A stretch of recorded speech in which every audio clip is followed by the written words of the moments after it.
Hello दोस्तों, कैसे हैं आप सब? आई होप आप सब अच्छे होंगे। तो दोस्तों, आज का जो टॉपिक होने वाला है बेसिक इलेक्ट्रिकल इंजीनियरिंग के लिए होना है, ठीक है। तो आज के सेशन में हम आप लोगों से कंप्लीटली बात करने वाले हैं दोस्तों बेसिक इलेक्ट्रिकल का जो हमारा एसी फंडामेंटल का जो मोस्ट इंपॉर्टेंट टॉपिक होता है, जो कि आपके एग्जाम में हर बार आने की पॉसिबिलिटी रहती है और इस बार भी आने की पॉसिबिलिटी है, ठीक है। तो 3 टॉपिक रहेंगे दोस्तों, जो कि आपके एग्जाम के पॉइंट ऑफ व्यू से मोस्ट इंपॉर्टेंट रहेंगे एसी फंडामेंटल से, ठीक है। पहला टॉपिक कौन सा होगा दोस्तों? पहला टॉपिक तो यहाँ से आप लोगों के डेफिनेशन से पूछ लिया जाएगा। दूसरा टॉपिक ये रहेगा दोस्तों, प्योरली रजिस्टिव सर्किट से एक क्वेश्चन बनता है, प्योरली इंडक्टिव सर्किट से और प्योरली कैपेसिटिव सर्किट से। 3-4 क्वेश्चंस ऐसे होंगे दोस्तों जो कि हर बार आप लोगों के एग्जाम में देखने को मिलेंगे, ठीक है। इसमें बहुत ज़्यादा चीज़ें हमें नहीं पढ़नी होती है दोस्तों। सबसे पहले हम इसमें जानेंगे सर्किट डायग्राम क्या होगा और सर्किट डायग्राम से हमारा बनने वाला फार्मूला क्या होगा। उसके बाद हमारा क्या बनेगा दोस्तों, इसमें इसका जो हमारा पावर फैक्टर क्या होता है इसको डिस्कस करेंगे। उसके बाद यहाँ पे इसका वेव फॉर्म क्या होता है, वेव फॉर्म को डिस्कस करेंगे। बस इतना ही चीज़ें हमें आप लोगों को एग्जाम में पूछी जाती है, ठीक है। लेकिन हम यहाँ पे कंप्लीटली डिस्कस करेंगे अपने दोस्तों अपने टॉपिक को। तो यहाँ पे हम चलिए स्टार्ट करते हैं अपने टॉपिक को। और जो भी स्टूडेंट्स चैनल पर नहीं रहेंगे भाई, चैनल को सब्सक्राइब कर लेंगे और बेल आइकन को भी प्रेस कर लेंगे। सबसे पहले बात की जाएगी दोस्तों सर्किट डायग्राम। तो सर्किट डायग्राम जो होता है दोस्तों, प्योरली रजिस्टिव की जब भी बात की जाएगी तो यहाँ पे क्या है, रजिस्टेंस है, ठीक है। क्या है, रजिस्टेंस है। तो दोस्तों जब भी प्योरली रजिस्टिव सर्किट की बात की जाएगी तो रजिस्टेंस एक बनाइएगा, ठीक है। रजिस्टेंस किस प्रकार से बनता है ये आप लोगों को पता ही होगा, ठीक है। ये मेरा हो गया रजिस्टेंस। अब दोस्तों इस रजिस्टेंस को कोई हमारा वोल्टेज सोर्स के द्वारा क्या करेंगे, कनेक्ट कर देंगे दोस्तों। तो यहाँ पे जो वोल्टेज सोर्स होगा ये हमारा एसी वोल्टेज सोर्स होना चाहिए, ठीक है। तो यहाँ पे हमने एसी वोल्टेज सोर्स को कनेक्ट कर दिया, ठीक है। तो ये रहा दोस्तों मेरा सर्किट डायग्राम जो है दोस्तों बन गया है, ठीक है। ये क्या होता है दोस्तों, ये मेरा रजिस्टेंस है, रजिस्टेंस लिख दिया। और इसी में हमारा ये मान लीजिए वोल्टेज जो है दोस्तों V इक्वल टू यहाँ पे वोल्टेज क्या होता है, VM क्या होता है, VM साइन ओमेगा टी होता है। ये बात आप लोगों को पता होनी चाहिए, ठीक है। और दोस्तों यहाँ पे हमारा वोल्टेज के कारण क्या होगा, करंट फ्लो होगी। तो यहाँ पे जो सर्किट में जाने वाली करंट होगी मैं मान लेता हूँ आई है, ठीक है। इतनी बातें आप लोगों को आई होप सभी स्टूडेंट्स को क्लियर हो गई होगी। सर्किट डायग्राम आप लोगों को आना चाहिए, ठीक है। दोस्तों अगर मैं यहाँ पे करंट को फाइंड आउट करना चाहूँगा, क्योंकि आपके सर्किट में जो करंट होती है, सॉरी जो रजिस्टेंस होता है वो दिया रहेगा, वोल्टेज भी आप लोगों को दिया रहेगा, फाइंड आउट करना होता है करंट को, ठीक है। तो दोस्तों हम करंट को कैसे फाइंड आउट करेंगे, तो यहाँ पे सबसे पहले आप लोगों को एक फार्मूला पता होना चाहिए, ठीक है। चूंकि आप लोगों ने आई इक्वल टू क्या पढ़ा है दोस्तों, आई इक्वल टू पढ़ा है, वी अपान आर पढ़ा है या नहीं पढ़ा है? बोलेंगे जी हाँ सर, वी अपान आर तो पढ़ा ही है, ओम के नियम से यह बात हम कर रहे हैं, ठीक है। अगली बात, वी इक्वल टू आप लोगों को यहाँ पे है दोस्तों, वी इक्वल टू क्या है, v m sine omega t लिख देंगे वही चीज़, ठीक है। V m sine omega t, ठीक है। इतनी बात आप लोग क्लियर हो गई होगी कि हम v इक्वल टू क्या लिख रहे हैं, v इक्वल टू हमारा यहाँ पे दिया हुआ है v m sine omega t और बटे आर है, ठीक है। इतनी बात आ गई या नहीं आ गई? और दोस्तों एक चीज़ मैं आप लोगों को बता सकता हूँ कि यहाँ पे चूंकि यहाँ पे मैं आप लोगों से बोलूँ कि अगर आई बराबर हम बात करें दोस्तों तो वी अपान आर होता है, ठीक है। यहाँ पे हमारा मैक्सिमम वोल्टेज है, तो क्या ये हमारा करंट भी मैक्सिमम होनी चाहिए, नहीं होनी चाहिए? बोलेंगे जी हाँ सर। तो यहाँ पे हमारा कहने की बातें हैं दोस्तों, ये जो आप लोग देखने को मिल रहा है ये वाला टॉपिक, यहाँ से मैं यहाँ पे डॉटेड डॉटेड जो कर रहा हूँ इसको आप लोग समझिएगा कि इसके स्थान पे हम क्या लिख सकते हैं, ठीक है। इसके स्थान पे हम क्या लिख सकते हैं दोस्तों, तो इसके स्थान पे हम लिख सकते हैं सर, इसके स्थान में पूरा लिख सकते हैं हम IM लिख सकते हैं, ठीक है। तो IM हमें देखने को मिल जाएगा या नहीं मिल जाएगा? तो बोलेंगे जी हाँ सर। तो यहाँ पे लिखिएगा दोस्तों आई इक्वल टू क्या हो जाएगा, आई इक्वल टू यहाँ मेरा हो जाएगा IM साइन ओमेगा टी, ठीक है। तो ये इक्वेशन हमें जैसे ही पता हो जाता है दोस्तों, तो यहाँ से हमारी पूरे करंट की जो वैल्यू है ये हमें ज्ञात हो पाती है, ठीक है। दोस्तों इसमें आप लोगों को इतना जानकारी रखना है। इसकी यूनिट की बात की जाएगी तो इसकी यूनिट जो होगी एम्पियर होगी, ठीक है। तो हम यहाँ से अपने प्योरली रजिस्टर सर्किट जो रहेगा दोस्तों, उसका करंट जो है दोस्तों उसको हम निकाल पाएंगे। दोस्तों ये क्या है, ये मेरा मैक्सिमम करंट है, ये हमारा सर्किट का करंट है दोस्तों। और यहाँ पे साइन ओमेगा टी है, ओमेगा क्या है दोस्तों, इसमें हमारा जो है क्या कहते हैं, ओमेगा ये हमारी फ्रीक्वेंसी है, ठीक है। यहाँ पे हम फ्रीक्वेंसी को कैसे निकालेंगे दोस्तों, ये भी मैंने आप लोगों को बता रखा है, ठीक है। तो जो भी स्टूडेंट्स अभी तक भाई इन सारी चीज़ों को, इसके पहले के जो भी लेक्चर्स हुए हैं उनको नहीं देखा है, तो प्लीज़ आप लोग जाइएगा दोस्तों, एप्लीकेशन पे जाइएगा। एप्लीकेशन पे हर एक चीज़ आप लोगों को कंप्लीटली डिस्कस करवा दिया गया है, ठीक है। आप लोगों से मैं बार बार बोल रहा हूँ दोस्तों, इस चैप्टर से आपके एग्जाम में क्वेश्चन बनेगा ही बनेगा, इसकी मैं पूरी गारंटी लेता हूँ, ठीक है। चलिए दोस्तों, इसके बाद हम बात करेंगे दोस्तों फेजर डायग्राम की, ठीक है। तो यहाँ पे हेडिंग होना चाहिए हमारा फेजर डायग्राम, ठीक है। हेडिंग लिखेंगे क्या, फेजर डायग्राम, ठीक है। फेजर डायग्राम कैसे बनाना है दोस्तों, ये भी मैं आप लोगों को बता देता हूँ यहाँ पे, ठीक है। देखिएगा फेजर डायग्राम आप लोगों को थोड़ा इसमें देखिएगा, हमारे 3 सर्किट हैं दोस्तों, तीनों सर्किट का फेजर डायग्राम जो होगा आप लोगों को याद होना चाहिए, ठीक है। जैसे मैं यहाँ पे बात करना चाहूँगा दोस्तों, पहला जो हमारा फेजर डायग्राम होगा, यहाँ पे हम बात करेंगे, यहाँ पे करंट और वोल्टेज जो होता है दोस्तों हमारा एक ही फेज में होता है। प्योरली रजिस्टर सर्किट रहेगा दोस्तों, तो हमारा जो यहाँ पे हम हर सर्किट में अपना दोस्तों वोल्टेज जो होगा दोस्तों, जो फेजर डायग्राम बनेगा एक लाइन होगी, इस लाइन पे हम सबसे पहले क्या डिनोट करेंगे, यहाँ पे वोल्टेज डिनोट कर देंगे, ठीक है। वोल्टेज को हम सदैव लेंगे दोस्तों इसी लाइन पे लेंगे, ठीक है। ये लाइन जो होगी इस पे वोल्टेज लेंगे। और दोस्तों जो हमारा करंट होता है, हमने कहा कि जो प्योरली रेजिस्टिव सर्किट रहेगा तो वोल्टेज और करंट जो होगा दोस्तों एक ही फेज में होते हैं, ठीक है। तो यहाँ पे इसमें करंट भी दिखा दीजिएगा, ठीक है। ये मेरा क्या होता है, करंट और वोल्टेज, मैंने कहा करंट और वोल्टेज मेरा एक ही फेज में होता है, तो यहाँ पे मेरी करंट जो है यहाँ पे ऐसे दिखा देंगे, ठीक है। ये क्या है, करंट है, ठीक। तो यहाँ पे करंट को ऐसे दिखा देते हैं, कोई दिक्कत नहीं है, ठीक है। करंट मेरा हो गया, यानी कहने की बात ये है कि जब भी हमारा सर्किट प्योरली रेजिस्टिव होगा तो वहाँ पे वोल्टेज और करंट हमारा एक ही फेज में होगा। इसको मैं यहाँ पे लिख देता हूँ, ठीक है, ताकि आप लोग इसको याद कर लीजिएगा, ठीक है। मैं यहाँ पे लिख रहा हूँ, जब सर्किट प्योरली रेजिस्टिव होगी तो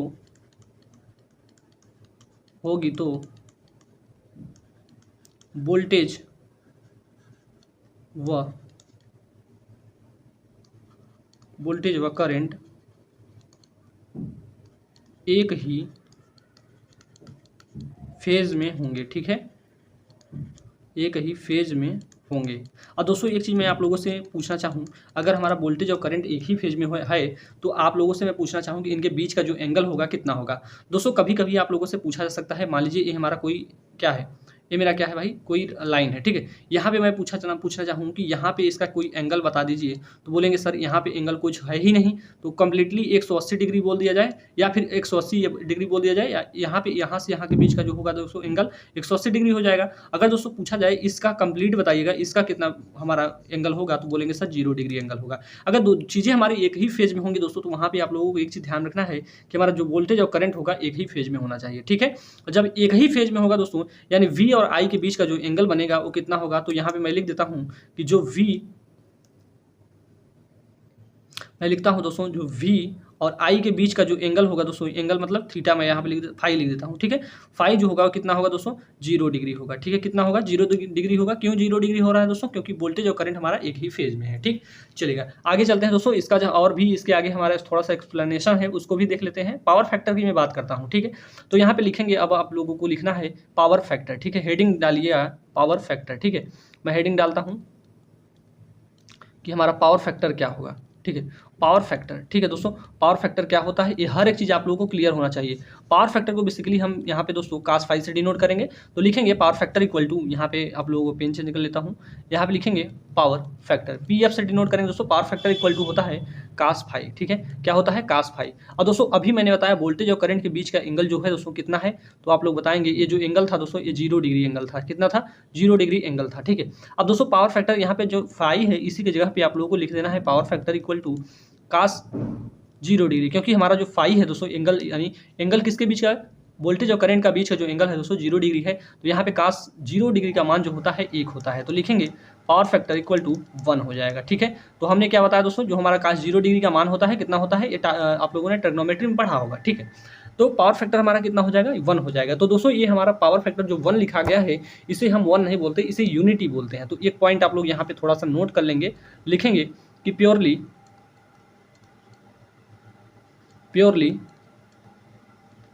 रेजिस्टिव सर्किट के केस में, या प्योरली रेजिस्टिव सर्किट के केस में, ठीक है, प्योरली रेजिस्टिव सर्किट के केस में क्या होगा, पावर फैक्टर, ठीक है, लिखेंगे यहाँ पे पावर फैक्टर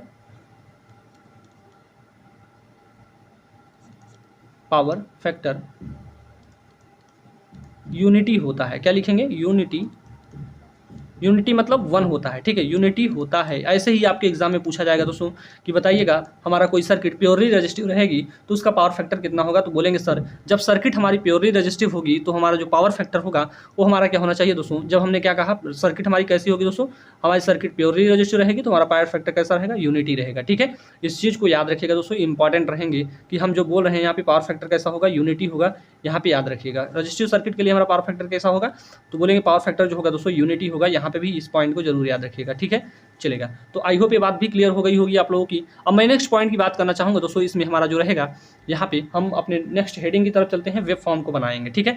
तो वेब फॉर्म कैसे खींचा जाएगा दोस्तों, इस सर्किट का कोई भी सर्किट होगी इसका वेब फॉर्म कैसे खींचा जाता है मैं बता देता हूँ, ठीक है। इसका तो वेब फॉर्म बहुत ही सिंपल है, ठीक है। लिखेंगे, हेडिंग डालेंगे web form. Web form heading डालेंगे दोस्तों, ऐसे ही आपको एग्जाम में लिखना है भाई, तभी जाके आप लोगों को एक क्वेश्चन जो होगा दोस्तों 5 नंबर में आएगा, ये भी मैं बता दे रहा हूँ, ठीक है। आप लोगों को जैसा कि एप्लीकेशन पे मैंने बताया दोस्तों, जो पेपर आए थे उनके जो पेपर आप लोगों का प्रीवियस ईयर का पेपर था उसमें कैसे क्वेश्चन पूछे गए थे, हर एक चीज़ को मैंने डिस्कस कर लिया है, ठीक है। तो आप लोग भी जाके एप्लीकेशन पे क्लास को अपना एनरोल कर लीजिएगा, और वहाँ पे भी आप लोग भी जान पाओगे कि कैसे हमारे एग्जाम में क्वेश्चन बनते हैं, ठीक है। चलेगा दोस्तों, यहाँ पे मैं कुछ कलर चेंज कर लेता हूँ, ठीक है। यहाँ पे मैं आप बात करता हूँ दोस्तों आप लोगों से, इसका जो वेब फॉर्म होगा कैसे खींचा जाता है, ठीक है। तो मैं यहाँ पे लेना चाहूँगा एक हमारा यहाँ पे जैसे वेब फॉर्म खींचा जाएगा, सबसे पहले हमारा यहाँ पे होना चाहिए, जैसे हम आप लोगों को वेब फॉर्म बताए हैं खींचना, वैसे ही यहाँ पे भी खींच लेंगे, ठीक है। चलेगा, तो दोस्तों यहाँ पे हमारा क्या हो जाएगा, मैं यहाँ पे अपना ओमेगा टी ले लेता हूँ, ठीक है। यहाँ पे क्या रहेगा, मेरा ओमेगा टी रहेगा, और यहाँ पे क्या रहेगा, मैं यहाँ पे अपने जो फेजर डायग्राम खींचूंगा दोस्तों, या वेब फॉर्म जो रहेगा, वोल्टेज और करंट का हम यहाँ पे वेब फॉर्म खींचेंगे, ठीक है। तो दोस्तों वोल्टेज का सबसे पहले हम आप लोगों को बताना चाहेंगे, क्योंकि हमारा वोल्टेज और करंट जो होता है एक ही फेज में होता है, मैंने आप लोगों को बता दिया है, ठीक है। तो दोस्तों जब वोल्टेज और करंट हमारा एक ही फेज में होगा, तो मैं यहाँ पे इसका वेब फॉर्म खींचना चाहूँगा दोस्तों, तो वेब फॉर्म जो रहेगा कुछ इस प्रकार से हमारा हो जाएगा, ठीक है। अब दोस्तों एक चीज़ ध्यान रखिएगा कि जो ये मेरे यहाँ पे फेजर डायग्राम खींचा गया है, एक किसके लिए है, तो ये बोलेंगे सर ये मेरा वोल्टेज के लिए है, ठीक है। तो मैं यहाँ पे लिख देता हूँ, ये मेरा किसके लिए है भाई, ये मेरा वोल्टेज के लिए। तो V इक्वल टू क्या हो जाएगा, VM साइन ओमेगा टी हो जाएगा, ठीक है।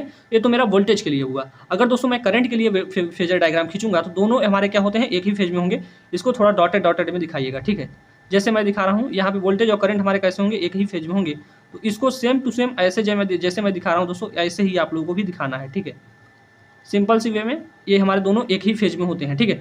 तो यहाँ पे जो ग्रीन वाला दिख रहा है आप लोगों को, मैं यहाँ पे नोटेट कर देता हूँ, तो ये मेरा क्या होता है, करंट होता है, ठीक है। तो आई यहाँ पे है दोस्तों, आई यहाँ पे ऐसे कर सकते हो, आई इक्वल टू क्या है दोस्तों, IM साइन ओमेगा टी है, ठीक है।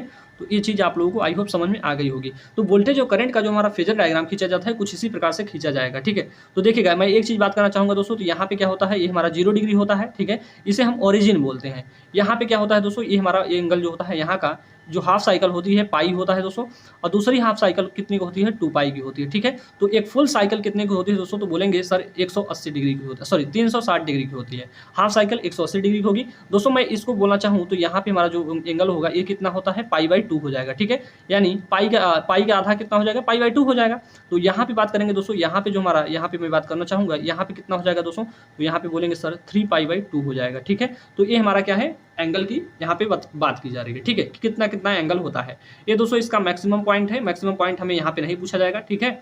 ये वोल्टेज और करंट का हमारा मैक्सिमम पॉइंट है, ठीक है। तो आई होप आप लोगों को फेजर डायग्राम आप लोगों को आ गया होगा कि हमारा वोल्टेज और करंट का फेजर डायग्राम कैसा खींचा जाएगा, ठीक है। चलेगा, तो आगे चलते हैं दोस्तों, अगला जो टॉपिक होगा जिसमें हम बात करेंगे अपने पावर की बात कर लेंगे, ठीक है। देखिएगा एग्जाम में जो चीजें पूछी जा रही हैं वही सारी चीजें मैं डिस्कस कर रहा हूँ, ठीक है। देखिएगा हम बात करेंगे जब हमारा सर्किट प्योरली रजिस्ट्री होगा तो उसके लिए हमारा पावर क्या होगा दोस्तों, तो यहाँ पे लिखेंगे हेडिंग पावर। तो दोस्तों एक चीज़ ध्यान रखिएगा, हमें 3 प्रकार की पावर पढ़नी होती है, ठीक है। मैं यहाँ पे लिखना चाहूँगा 3 प्रकार की पावर कौन कौन सी होती है। पहली पावर मैं यहाँ पे ले लूँगा, दूसरी पावर मैं यहाँ पे ले लूँगा, और तीसरी पावर जो होगी मैं यहाँ पे ले लूँगा, ठीक है। तो देखिए पावर जो है दोस्तों 3 प्रकार के पावर होते हैं हमारे। जब भी बात की जाएगी प्योरली रजिस्टिव सर्किट के लिए, तो पावर चाहे प्योरली रजिस्टिव सर्किट हो, चाहे हमारा प्योरली कैपेसिटी हो, चाहे प्योरली इंडक्टिव हो, पावर हमारे 3 प्रकार के होंगे। कौन कौन से, तो देखिएगा हमारा सबसे पहला जो पावर होता है जिसे हम बोलते हैं दोस्तों एक्टिव पावर। क्या बोलते हैं, एक्टिव पावर, ठीक है। ऐसे ही याद करना है भाई, और हिंदी में मत इसके चक्कर में मत पड़िएगा। इस वाले टॉपिक में हिंदी के चक्कर में पढ़ेंगे दोस्तों तो आप लोग बहुत ही पीछे चले जाओगे, ठीक है। इस बात की गारंटी मैं देता हूँ, ठीक है। उसके एक्टिव पावर हो जाएगा। उसके बाद दूसरा जो रहेगा दोस्तों इसे हम रिएक्टिव पावर बोलेंगे, ठीक है। क्या बोलेंगे, रिएक्टिव पावर बोलेंगे, ठीक है। ये क्या होता है, रिएक्टिव पावर होता है, ठीक है। तीसरा जो पावर होता है दोस्तों इसे हम अपरेंट पावर बोलते हैं। क्या बोलते हैं दोस्तों, अपरेंट पावर बोलते हैं, ठीक है। या इसको क्या बोलेंगे, अपरेंट पावर बोलते हैं, ठीक है। तो देखिएगा हमने क्या कहा, पहला हमारा एक्टिव पावर हो जाएगा, दूसरा हमारा रिएक्टिव पावर, तीसरा हमारा अपरेंट पावर। अब दोस्तों यहाँ पे देखिएगा एक्टिव पावर को हम बेसिकली किससे डिनोट करते हैं, बेसिकली हम एक्टिव पावर जो रहेगा इसे P से डिनोट किया जाएगा, और जो रिएक्टिव पावर रहेगा इसे हम Q से डिनोट करेंगे। किससे डिनोट करेंगे, Q से डिनोट करेंगे। और जो मेरा अपरेंट पावर रहेगा इसे हम S से डिनोट करेंगे। तो चीज़ें आप लोगों को पता होनी चाहिए किसको हम किससे डिनोट करेंगे, ठीक है। तो पहला जो हमारा पावर है दोस्तों यहाँ पे हम बात करेंगे हमारा एक्टिव पावर क्या होना चाहिए प्योरली रजिस्टिव सर्किट के लिए, ठीक है। तो यहाँ पे लिखेंगे एक्टिव पावर। एक्टिव पावर में हेडिंग डाल देता हूं, ठीक है। देखिएगा जब हमारी यहाँ पे हेडिंग सारी चीजें समझ में आ जाती हैं दोस्तों, हमने पहले बताया एक्टिव पावर क्या होता है। पावर 3 प्रकार का हमने बताया, एक्टिव पावर, रिएक्टिव पावर और हमारा और हमारा क्या होता है दोस्तों, अपरेंट पावर। तो देखिएगा एक्टिव पावर को हम बेसिकली किससे डिनोट किए हैं दोस्तों, पी से। तो active power p equal to क्या हो जाएगा दोस्तों, बताइएगा। ये हम होता है हमारा V I in V into I हमारा होता है साइन, सॉरी साइन नहीं रहेगा, वो कास रहेगा, ठीक है।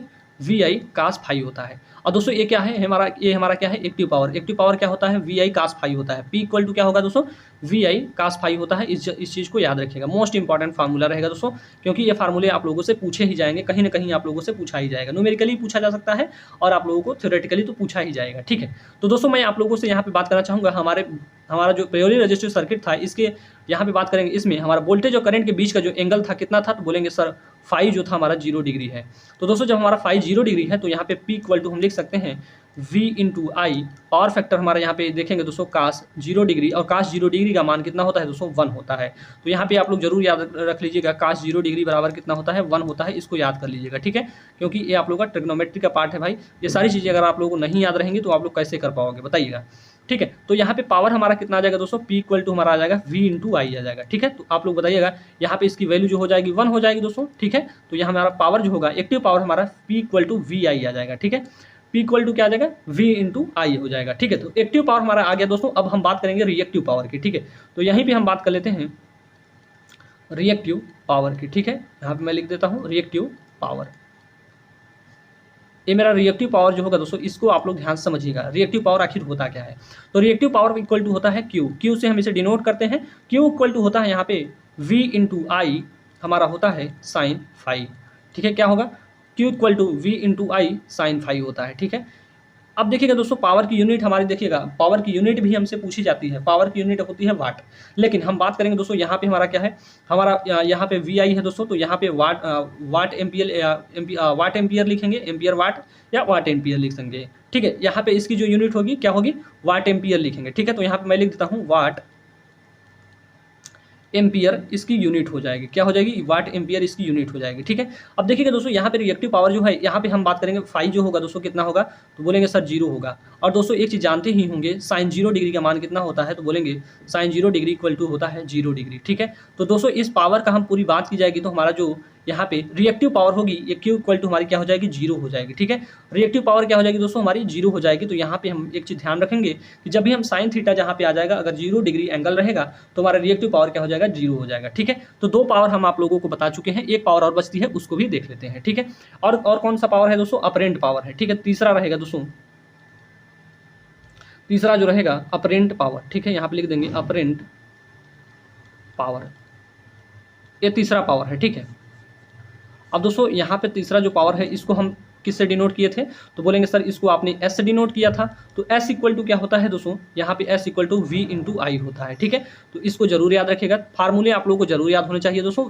हमें और बाकी सारी चीज़ें याद हैं या नहीं याद है, इससे कोई मतलब नहीं होता। और दोस्तों यही जो हमारा वी आई होता है, अभी हमने बताया आप लोगों को, पीछे अगर दिखाना चाहूँगा तो यही आप लोगों को बताया हमने कि जो होता है P इक्वल टू वी आई होता है, किसका है, ये हमारा एक्टिव पावर होता है। तो एक चीज़ ध्यान रखिएगा, यहाँ पे जो वी आई है, S इक्वल टू वी आई, यही तो हमारा एक्टिव पावर है। तो बोलेंगे S इक्वल टू P हो जाएगा, ठीक है। ये P क्या है दोस्तों, हमारा एक्टिव पावर है। तो यहाँ पे इसकी यूनिट जो हो जाएगी वाट एम्पियर हो जाएगी, ठीक है। क्या हो जाएगी, वाट एम्पियर हो जाएगी, ठीक है दोस्तों। अब देखिएगा एग्जाम में हमारे इतने ही सारे क्वेश्चन बनने हैं दोस्तों। एक देखिएगा, सबसे पहले मैं यहाँ पे एक बार रिवीजन की तरफ चलना चाहूँगा, क्योंकि एग्जाम में एक क्वेश्चन जरूर आ जाता है, ठीक है। जब क्वेश्चन हमारे आते हैं दोस्तों तो हमें पढ़ना भी पड़ता है कि अगर ऐसे ही कर लेंगे दोस्तों तो हमारा हर एक चीज़ ना क्लियर हो जाए, ठीक है। देखिएगा सर, सारी चीज़ें मैं फिर से एक बार बताना चाहूँगा दोस्तों, क्या क्या चीज़ें हमारे लिए इंपॉर्टेंट हैं, ठीक है। देखिएगा सबसे पहले हमने क्या कहा दोस्तों कि यहाँ पे आप लोगों को पता होना चाहिए, कोई रजिस्टिव सर्किट होगा, क्या होगा, कोई रजिस्टिव सर्किट है दोस्तों, उसका हमें सर्किट डायग्राम बनाना होता है। सबसे पहले क्या बनाएंगे दोस्तों, यहाँ पे हमें पता होना चाहिए सर्किट डायग्राम, ठीक है। यहाँ पे सबसे पहले हमें क्या पता होना चाहिए, सर्किट डायग्राम में पता होना चाहिए। सर्किट डायग्राम आप लोगों को कुछ इस प्रकार से बन जाएगा दोस्तों। करंट की वैल्यू ज्ञात करने के लिए, करंट तो आप लोगों को भी पता हो गई है, यहाँ पे करंट क्या आ जाएगी हमारे सर्किट की, तो बोलेंगे sir I equal to i m sine omega t हो जाएगी। इसकी यूनिट की बात की जाएगी दोस्तों तो एम्पियर हो जाएगी। उसके बाद हमने डिस्कस किया दोस्तों फेजर डायग्राम। फेजर डायग्राम कैसे खींचा जाता है ये भी मैंने आप लोगों को बताया कि वोल्टेज और करंट हमारा एक ही फेज में होता है, ठीक है। यहाँ पे लिखा है दोस्तों, जब सर्किट हमारी प्योरली रेजिस्टिव होगी तो वोल्टेज व करंट एक ही फेज में होंगे, ठीक है। वोल्टेज और करंट क्या होगा, एक ही फेज में होगा, ये आप लोगों को जरूर याद होना चाहिए। और वोल्टेज और करंट के बीच का जो एंगल होगा दोस्तों 0 डिग्री होगा, और जो वोल्टेज और करंट के बीच का एंगल 0 डिग्री होगा तो इसके आगे हम पावर फैक्टर की बात कर लेते हैं, ठीक है। जब पावर फैक्टर की हमने बात किया दोस्तों तो पावर फैक्टर आप लोगों को बताया हमने कि पावर फैक्टर हमारा क्या होता है, power factor equal to cos phi होता है। अब फाई जो है दोस्तों हमने कहा कि वोल्टेज और करंट के बीच का एंगल है, और वोल्टेज और करंट के बीच का जो एंगल है दोस्तों 0 डिग्री था, तो हमारा पावर फैक्टर क्या आ गया, 1 आ गया। और इसी पावर फैक्टर को हम बोलते हैं प्योरली रेजिस्टिव सर्किट के केस में हमारा पावर फैक्टर जो होता है यूनिटी होता है। इस बात को मैंने बता रखा है, ठीक है। उसके बाद हमारे एग्जाम में पूछा जा सकता है दोस्तों वेव फॉर्म हमसे पूछा जाता है, ठीक है। तो वेव फॉर्म हम वोल्टेज और करंट के बीच का खींचता है दोस्तों। तो यहाँ पे हमारा एक जो हमारा हमने बताया दोस्तों वोल्टेज और करंट हमारे सेम फेज में होते हैं, तो हमारा जो सर्किट का यहाँ पे फॉर्म बनेगा दोस्तों दोनों का हमारा सेम बन जाता है। तो ये मेरा जो देख रहे हैं दोस्तों ये सारी चीज़ें मैंने आप लोगों को बता दिया कि वेव फॉर्म कैसे खींचा जाएगा, ठीक है। चलेगा, अगली बात करते हैं दोस्तों। तो यहाँ पे हम अपने नेक्स्ट पॉइंट की तरफ चलते हैं, और नेक्स्ट पॉइंट में हमने बात किया पावर के बारे में डिस्कस किया, ठीक है। तो हमने बताया दोस्तों पावर 3 प्रकार का होता है, एक हमारा एक्टिव पावर होता है, एक हमारा रिएक्टिव पावर होता है, और एक मेरा अपरेंट पावर होता है। तो इन सारे पावर्स के बारे में भी डिस्कस किया दोस्तों। यहाँ पे हमने सबसे पहले एक्टिव पावर के बारे में बात किया। तो एक्टिव पावर इक्वल टू होता है P equal to V into I होता है, ठीक है। तो यहाँ पे हमारा जो P equal to v i cos phi होता है दोस्तों। फाई के बीच का एंगल जो 0 डिग्री था, 0 डिग्री का मान होता है, कास 0 डिग्री का मान जो होता है 1 होता है। इसको तो याद रखिएगा, ठीक है, नहीं तो आप लोग भूल जाओगे, ठीक है। तो यहाँ पे अगर हम फाई इक्वल टू 0 डिग्री रखेंगे तो हमारा यहाँ पे इसका जो कास 0 डिग्री का मान होता है 1 होता है, तो पावर हमारा वी आई आ जाएगा। अगर यूनिट की बात की जाएगी दोस्तों, यूनिट आप लोगों के लिए इंपॉर्टेंट रहेगी, वाट एम्पियर आ जाएगी, ठीक है। उसके बाद हमने बात किया दोस्तों रिएक्टिव पावर क्या होता है सर। तो रिएक्टिव पावर आप लोगों को मैंने बताया दोस्तों, रिएक्टिव पावर आपका होता है Q इक्वल टू वी आई होता है। क्या होता है, Q इक्वल टू वी आई होता है। तो इसको भी आप लोग बताया, और इसके बीच का जो एंगल होता है यानी साइन फाई के बीच का जो वोल्टेज और करंट के बीच का जो एंगल था 0 डिग्री था, और साइन 0 डिग्री का मान जो होता है 0 होता है, इसलिए हमारा रिएक्टिव पावर जो होता है दोस्तों 0 आ जाता है, ठीक है। तो इसको भी आप लोग जरूर याद रखिएगा, ठीक है। अगर हम बात करेंगे प्योरली रेजिस्टिव केस में हमारा जो रिएक्टिव पावर होता है क्या होता है, 0 होता है, ठीक है। एक बात और रह गई है दोस्तों, इस बात को भी क्लियर कर लेते हैं कि जो हमारा अपरेंट पावर होता है, ठीक है। कौन सा पावर होता है, अपरेंट पावर जो होता है दोस्तों, अपरेंट पावर ये मेरा क्या होता है। तो अपरेंट पावर आपका क्या होता है, तो अपरेंट पावर होता है यहाँ पे S equal to V into I होता है। क्या होता है, S equal to V into I. तो यही V इंटू आई है दोस्तों हमारा एक्टिव पावर के बराबर है। तो यहाँ पे हम बोल सकते हैं कि S जो है दोस्तों हमारा एक्टिव पावर के बराबर है, ठीक है। तो यहाँ भी इसकी यूनिट क्या हो जाएगी, वाट एम्पियर हो जाएगी, ठीक है। तो दोस्तों ये था हमारा पूरा कंप्लीटली प्योरली रेजिस्टिव के केस में हमारा जो भी हमारा बनता है एग्जाम में क्वेश्चंस। देखिएगा आपके एग्जाम में क्या क्या क्वेश्चंस बने हैं इसके बारे में मैं बात करूंगा। इसके पहले जो आपका प्रीवियस ईयर में एग्जाम में क्वेश्चन था दोस्तों, उसमें बना था, वहाँ पे आपका क्वेश्चन जो बना था दोस्तों, क्या बना था यहाँ पे मैं बता दे रहा हूँ, ठीक है। क्वेश्चन जो था कि जो आप लोगों का प्योरली इंडक्टिव केस है, ठीक है, प्योरली इंडक्टिव सर्किट का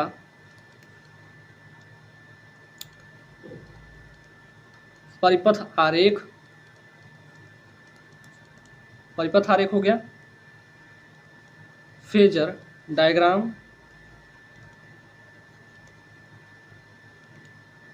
तथा वेव फॉर्म खींचिए, ठीक है। यही क्वेश्चन आप लोगों का आया था, ठीक है। तो इस बात को ध्यान रखिएगा दोस्तों, क्वेश्चन जो है हमारे सिंपल बनते हैं, बस आप लोगों को ध्यान से समझना होता है कि हमारा एग्जाम में कैसे क्वेश्चन पूछा जा रहा है, ठीक है। तो हमने ये सारी चीज़ें आप लोगों से डिस्कस करवा रखा है दोस्तों आपके एप्लीकेशन पे, ठीक है। तो देखिएगा हमने क्या कहा, खींचिए।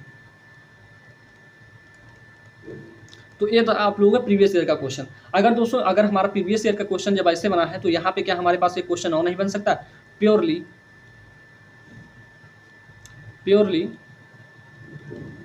रेजिस्टिव सर्किट के लिए परिपथ आरेख,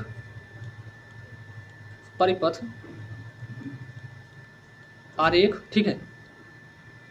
और दूसरा हो जाएगा यहाँ पे पूछा जाएगा नेक्स्ट जो रहेगा फेजर डायग्राम। उसके बाद हमारा पूछा जाएगा वेव फॉर्म खींचिए, ठीक है। तो दोस्तों ये हमारा है क्वेश्चन है, ऐसे क्वेश्चन आप लोगों को बनते हैं। एक क्वेश्चन और बनेगा दोस्तों, उसको मैं नेक्स्ट लेक्चर में लिखवा दूंगा, ठीक है। यहाँ पे प्योरली इंडक्टिव है, इसके बाद हमारा प्योरली कैपेसिटिव सर्किट के लिए फेजर डायग्राम, और फेजर डायग्राम होगा, परिपथ सर्किट डायग्राम होगा, और हमारा वेव फॉर्म जो होगा, ये सारी चीज़ें आप लोगों से पूछी जा सकती हैं, ठीक है। तो क्वेश्चन हमारे एग्जाम में ऐसे ही बनने वाले हैं दोस्तों, और आप लोगों को इसी प्रकार से हर एक टॉपिक को क्या करना है, क्लियर करते हुए चलना है, ठीक है। तो आई होप आप लोगों को सारी चीज़ें क्लियर हो गई होंगी दोस्तों। जो भी स्टूडेंट्स अभी तक चैनल पे नए भाई, चैनल को सब्सक्राइब कर लेंगे, बेल आइकन को भी प्रेस कर लेंगे। इसको जो कंप्लीट पीडीएफ होगी दोस्तों एप्लीकेशन पे आप लोगों को मिल जाएगी, और आप लोगों को ये वाला जो पीडीएफ होगा स्टडी मेगा पॉइंट पे मैं आप लोगों से एक छोटा सा और पॉइंट डिस्कस करना चाहूँगा कि जो भी स्टूडेंट्स भाई अभी चैनल पे नए हैं, ठीक है, मैं यहाँ पे बात कर लेता हूँ। ठीक है, मैं बात करता हूँ जो भी स्टूडेंट्स, ठीक है, स्टडी मेगा